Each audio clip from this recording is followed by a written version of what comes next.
Hi යාළුවනේ කොහොමද ඔයාලට? ඔයාලත් කැමතිද ගුණපාලගේ එළවලු කඩේ කතන්දරේ දැනගන්න? එහෙනම් අපිව සබ්ස්ක්‍රයිබ් කරලා වීඩියෝ එකත් එක්ක එකතු වෙන්න. ඉතින් ලස්සන පුංචි ගමක් තිබුණා. මේ ගමේ මිනිස්සු ගොඩාක් සතුටින් එකිනෙකාට උදව් කරගනිමින් ජීවත් වුණා. හැබැයි මේ අතරේ එක ගෙදරක් තිබුණා. ඒ ගෙදර හිටියේ සෝමයි එයාගේ මහත්තයා සෝමපාලයි. ඉතින් මේ සෝමනම් අනිත් අයට ඊර්ෂ්‍යා කරන නපුරුකම් කරන කාන්තාවක්. හැබැයි සෝමපාල නම් එහෙම නෑ. මේ ගේ කිට්ටුවම තවත් ගෙයක් තිබුණා. ඒ ගෙදර හිටියේ සිඟිති, එයාගේ අම්මා කමලයි, තාත්තා ගුණපාලයි. මෙයාලා බොහෝම ගුණයහපත් වගේම කාගේත් හිත දිනාගෙන සතුටින් ජීවත් වුණා.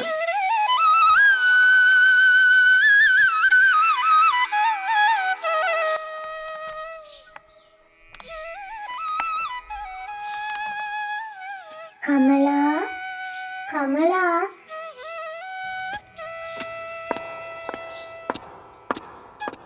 මේ සෝමක්කනේ. ඇයි අක්කේ මේ උදෙන්ම බලහන් කමලෝ, මේ ගහ නිසා අපට තියෙන වදයක් මිදුල අතු ගෑවා විතරයි. ආයෙත් කොළ වැටිලා. කපලා දාපල්ලා ඔය ගහ. අනේ අක්කේ, ගහේ කොළ වැටිලා අක්කලගේ මිදුලට එන එක අපිට වළක්වන්න බෑනේ. මේ ගහ කපලා කොහොමද? කෙල්ලට අඹ ගෙඩියක්වත් කන්න තියෙන්නේ ඔය අඹ ගහ විතරයි. මොකෝ ඔහෙලා එනෙමයි අපේ මිදුල අතු ගන්න. අනික ඔය ගහ නිසා අපේ වත්තට එවනයි. අවුවක් වැටෙන්නෙත් නෑ. හිතවන දෙයක්වත් හරියන්නේ නෑ එතන. එහෙම කියන්න එපා අක්කේ. අක්කලත් මේ ගහේ අඹ කනවනේ. සෝමනම් කේන්තියෙන්ම ගස්සගෙන යන්න ගියා.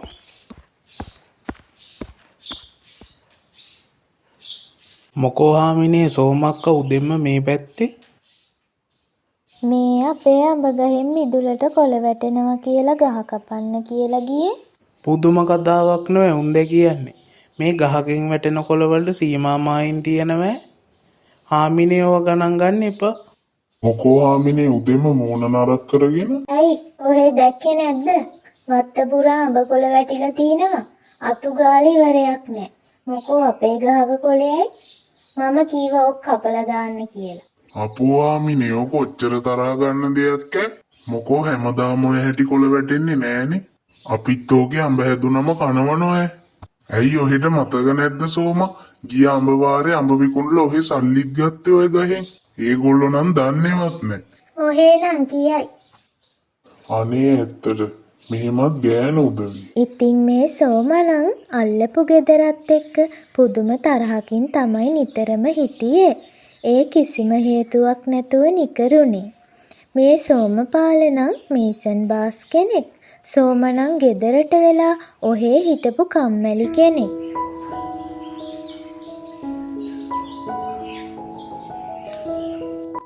හාමිනේ එහෙනම් මම වගාව පැත්තට යනවා.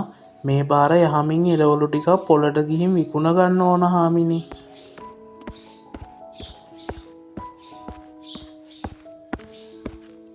ඉන්නකො මහත්තයා, මමත් එන්නම්. වැඩත් ගොඩක් තියෙනවනේ. ඔයාට මේව තනියම කරන්නත් බෑනේ. එපා හාමිනේ, කෙල්ලත් තනියමනේ. කෙල්ල හේනි පැත්තේ යන්න පොරේ මාත් එක්ක. දැන් ඉස්කෝලෙත් නිවාඩුනේ. වගා කරන්න ආසයි කියන්නේ. දුවේ තාත්තේ මමත් එනවා. මටත් පුළුවන් උදව් කරන්න. මාත් ආසයි තාත්තේ. හා යමුකෝ එහෙනම්. කෙල්ලගේත් ආසාවනේ. හැබැයි හෙවනට වෙලා ඉන්න ඕනේ. ඉතින් සිඟිති අම්මයි තාත්තයි බොහොම සතුටින් එළවලු වගාවේ වැඩ කරන්න යන්න පිටත් වුණා. මෙයාලා එළවලු වගා කරලා ඒ අස්වැන්න ගමේ තියෙන සතිපොලේ විකුණලා තමයි ජීවත් වුනේ. ඉතින් පුංචි සිඟිතිත් අම්මටයි තාත්තටයි මේ එළවලු පාත්තිවල වැඩ කරන්න ආසාවෙන් උදව් කළා. කමලත් ගුණපාල එක්ක හරියට මහන්සි වුණා. දැන් කෙල්ලත් හරියට වැඩ නේද? පොඩි කියලා නෑ. මේ සෝමක්කනේ. දැක්කෙත් නෑ කතා කරන්නකම්. ඔව් ඔව් දැන් උඹලට අපිව පේන්නෙත් නෑනේ. එල්ලගේ ආසාවනයක්කේ ඒකයි මේ එක්කාවේ. ඉස්කෝලෙත් නිවාඩුව නිසා කෙල්ලටත් කම්මැලීනේ ගෙදරට වෙලා ඉන්න. හොඳයි. ඕවත් ඉගෙන ගන්න එපාය. මේ පාර ඇස්සන්න සරුයි වගේ. ඒක නෙමෙයි අක්කා කොහෙද මේ පැත්තේ? මම මේ නිකන් කම්මැලිකමට ආවේ. ඉතින් මේ සෝමනං මේ පවුල ගැන හරිම ඉරිසියාවෙන් තමයි ඉන්නේ. සෝමගේ වැඩේ උනේ අනුන්ගේ විස්තර හොය කාලය ගත කරන එක.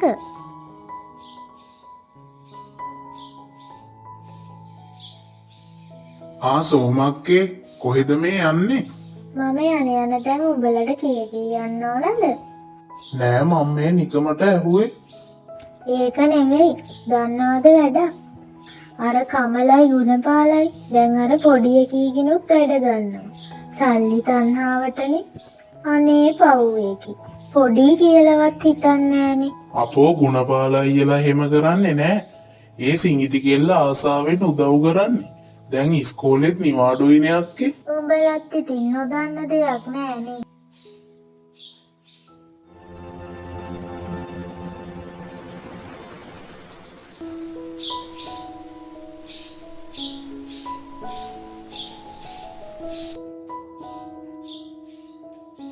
ඉතින් මෙහෙම කාලය ගත වෙද්දි සිඟිතිලගේ එළවලු පළදාව එන්නම වැඩි වුණා.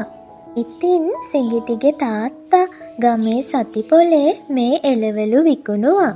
එලවලු අද උදෙන්ම කොරටුවෙන් කඩපු නැවුම් එලවලු එන්න ලාබෙට ගන්න එලවලු.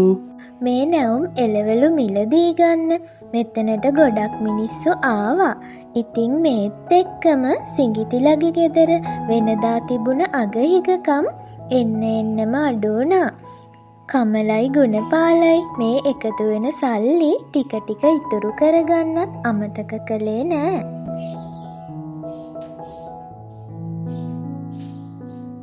දෙයියන්ගේ පිහිටෙන් මේ පාරත් අපේ ඇස් වෙන්න යහමින් තිබුණ නේද හාමිනේ? ඔව් නේද මහත්තයා. අපි ඉතින් කොච්චර මහන්සි වුණාද මේ තත්ත්වයට ගන්න. ඔව් හාමිනේ මේ පාර වැස්සත් හරිම වෙලාවට වැටුණනේ පොළොවට. ඒක නෙමෙයි හාමිනේ. මම මේ කල්පනා කළේ ගිය පාර පොළට අරන් ගිය අස්වැන්නෙනුත් කොටසක් ඉතුරු වුණානේ. ඔව්නේ අපි කඩමණ්ඩියේ මුදලාලිටත් විකුණුවනේ. දැන් වගාවේ අස්වැන්න වෙනදට වඩා වැඩි. ඔව් හාමිනේ. දැන් අපිට අස්වැන්නත් වැඩි නිසා තව මේ එළවලු කඩයක් දැම්මොත් මොකද? කනං හොඳයි. පොලේ මහන්සි වෙන්න ඕනෙත් නෑනේ එතකොට. කොහොමත් අපේ එළවලු ගන්න මිනිස්සු එනවනේ. ඒක තමයි හාමිනේ මාත් කල්පනා කොලේ. ඉතුරු කරගත්ත සල්ලි ටිකකුත් තියෙනවනේ. කඩයක් ගන්න පුළුවන් වෙයි ඒකේ. මම හෙටම ටවුම පැත්තේ ගිහින් බලන්නම්කෝ.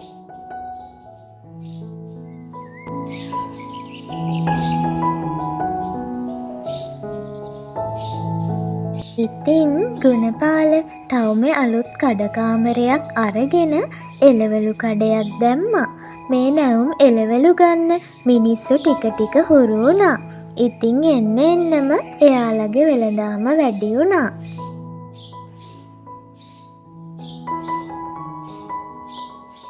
මේක ආරංචි වුණ සෝමානම් කමලා ගැන කේන්තියෙන් පුපුරයි හිටියේ.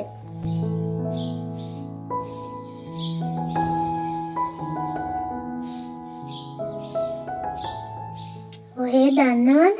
අන්න අර ගුණපාල ටවුම එළවලු කඩයක් දාලලු. දැන් බිස්නසුත් සරුයිලු. ඔව් මම දන්නවා. මම එන ගමන් ඒ පැත්තට ගිහිනුයි ආවේ. ඔහේ මොකටද අනුන්ගේ කඩවල් වලට යන්නේ? අනුන්ගේ වෙන්නේ කොහොමද? අපේ අල්ලපු වැටේ අසල්වැසියෝනේ. එහෙම යන්නේ එහෙම එපා ඔය කඩේ පැත්තේ. මොකෝ එළවලු කඩ නැතුව යයි. මං කරන්නම්කෝ හොඳ වැඩක්. අනේ සෝමා, ඒ මිනිස්සුන්ට ඒ මිනිස්සුන්ගේ පාඩුවේ ඉන්න දීලා ඔහේගේ වැඩක් කරගන්නවා. අනුන්ට උගුල් අටවන්නේ නැතුව. ඉතින් සෝම මේ වෙලාවේ බෑග් එකකුත් අරගෙන ටවුමට යන්න පිටත් වුණා. ඒ වෙන කොහෙටවත් නෙමෙයි ගුණපාලගේ සුමනගේ අලුතින් දාපු එළවලු කඩේට. කමලා දැන් සරුයි නේද? මේ සෝම අක්කනේ. එහෙම නෑ අක්කේ. තාම පටන් ගත්ත විතරයිනේ. අක්කට මොනවද ඕන? මට මොනවත් එපා. මං එන ගමන් වෙන කඩේකින් එළවලු ටිකක් ගත්තා. අන්න ඒවා නියමෙට තියෙනවා. ඇත්තද අක්කේ? කමක් නෑ. මං එළවලු ටිකක් දෙන්නම් අක්කේ. මේවාද උදේ කඩපු එළවලු. සල්ලි ඕන නෑ අක්කගේ. අනේ මට නම් ඕනේ උඹලගේ එළවලු.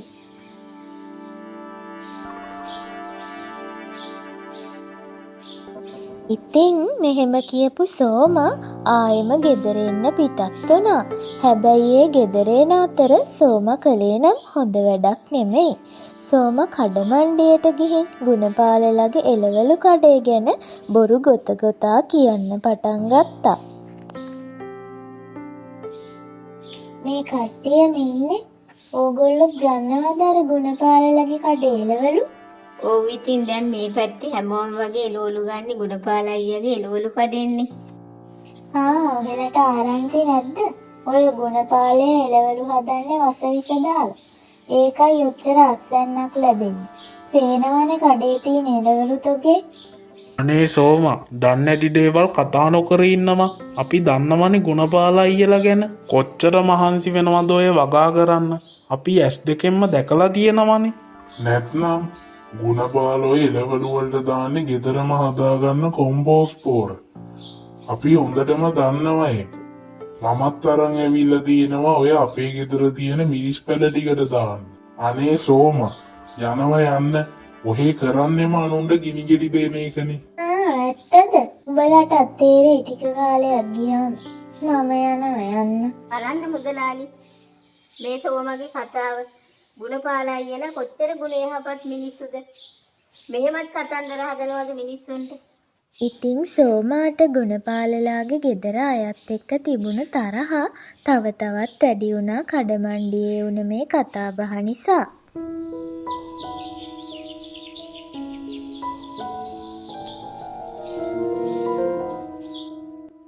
එහෙම කාලය ගත වෙද්දී ගුණපාලලගේ එළවලු කඩේ තව තවත් දියුණු වුණා.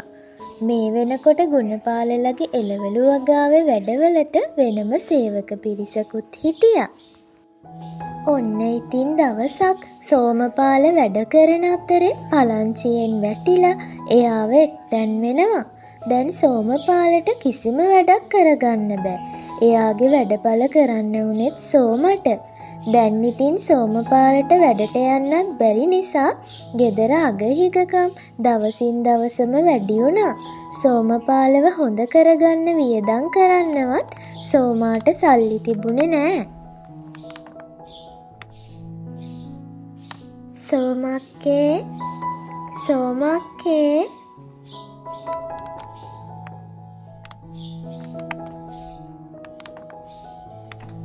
කමලෝ මොකෝ මේ පැත්තේ? මේ දවස්වල ගෙදර අඩුපාඩුත් ඇතිනේ. මම මේ ගෙදරට ඕන බඩු ටිකක් අරගෙන ආවේ. එළවලු ටිකකුත් ඇති අක්කේ.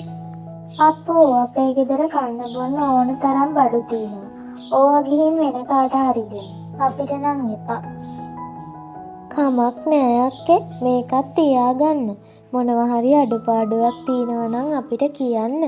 අපි පුළුවන් උදව්වක් කරන්න. මට මොන වෙන්න අඩුපාඩුවක්ද?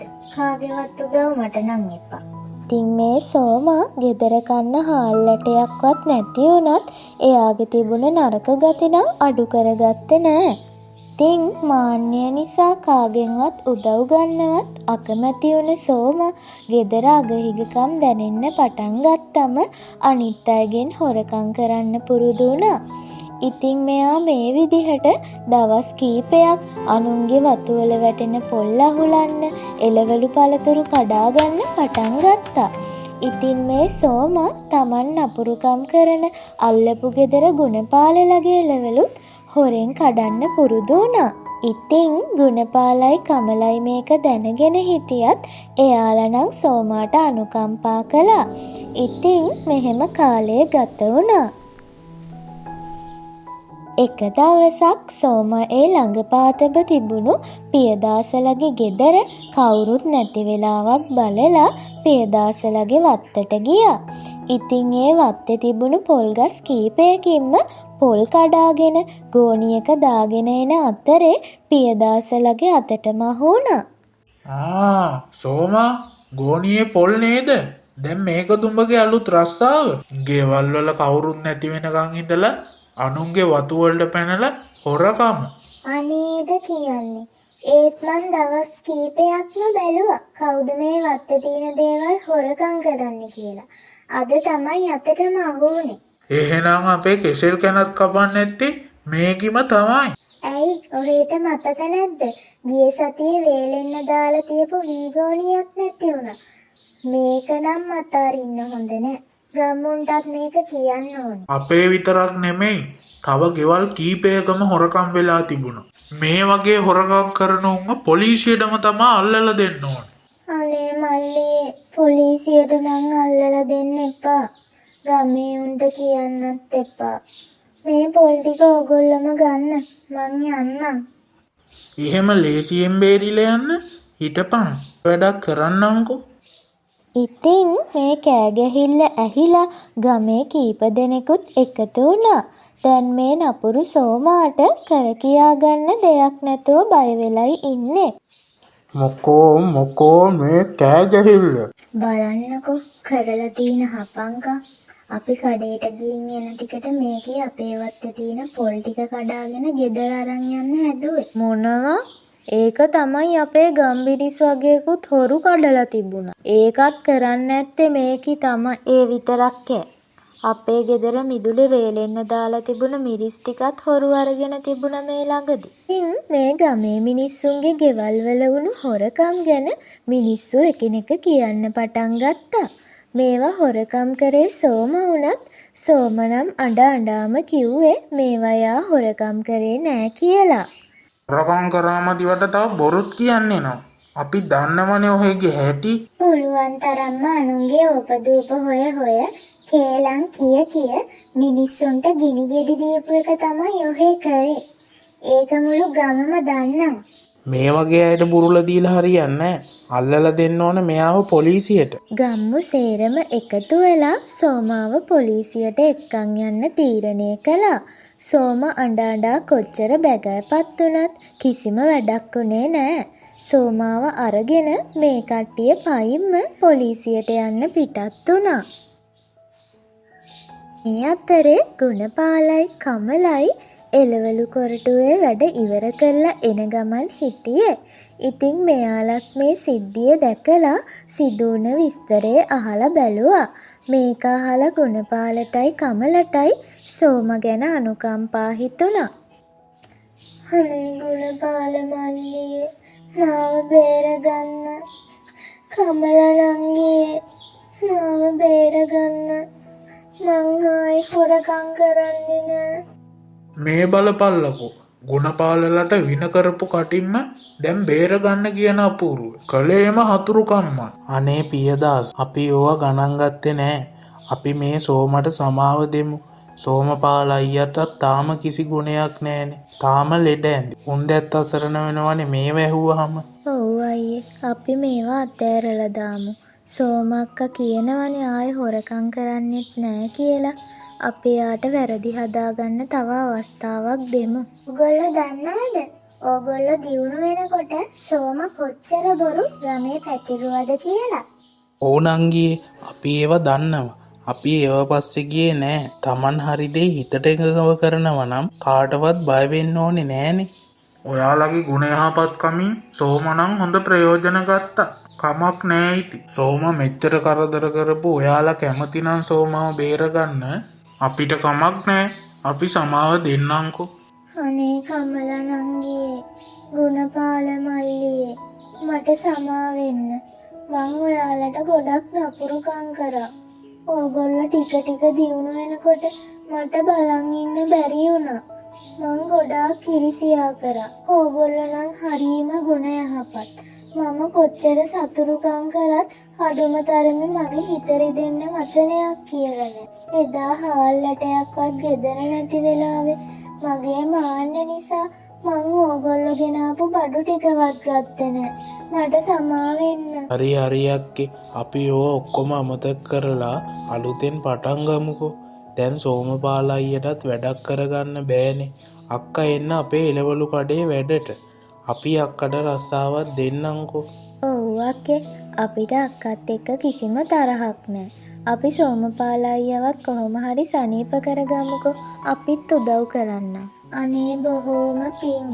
මම මගේ ජීවිතේ වැරදි හදාගෙන අලුතින් පටන් ගන්නවා. ඉතින් මෙහෙම කාලය ගත වෙද්දි සෝමාත් එළවලු කඩේ වැඩ කරලා සල්ලි ටික ටික එකතු කරගෙන ගුණපාලගේත් උදව් ඇතිව සෝමපාලවත් සනීප කරගත්තා. ගුණපාලගේ එළවලු කඩේ එන්න ගොඩක් දියුණු වුණා. මෙහෙම දින සති ගත වුණා. දැන් ගුණපාලට තියෙන්නේ කලින් ටවුමේ තිබුණු පොඩි එළවලු කඩේ විතරක් නෙමෙයි, නගර කීපයකම එළවලු කඩ කීපයක්ම තියෙනවා.